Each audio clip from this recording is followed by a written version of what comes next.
The Soviet officer lay motionless, holding his breath among the piles of corpses. To eliminate any survivors, German troops were systematically delivering coup de grace shots into the fallen Soviet soldiers. By sheer luck, the officer remained undetected. After the Germans withdrew, he carefully extracted himself from the mound of bodies. Through the shattered windows of a damaged building across the way, he spotted two Nazi officers preparing to bathe.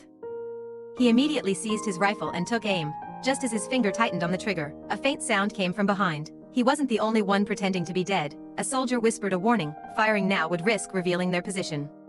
The officer ignored him, but when he finally pulled the trigger, the rifle only clicked empty. "Comrade Commissar," the soldier murmured softly, "hand me the rifle."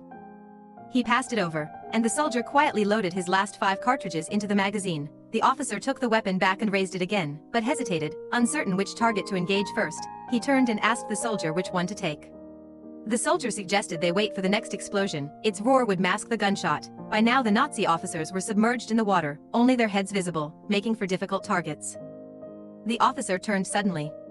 "Can you shoot?" he asked. "Somewhat," the soldier replied modestly. The officer handed him the rifle. As the soldier adjusted his stance, a jeep rounded the corner and 3 more Germans jumped out. The pressure was on. He had only 5 bullets, and everyone had to count.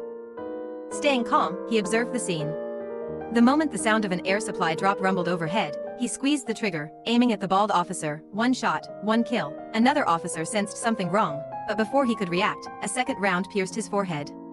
An infantryman dropped to the ground in alarm, but a 3rd bullet cut him down. Another German reached for a grenade, but was hit before he could pull the pin.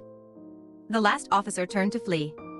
The soldier rose, aimed. The shot rang out, striking the fleeing man in the back of the head. 5 shots, 5 kills, every one a clean headshot. The officer who had watched it all stood stunned, utterly speechless.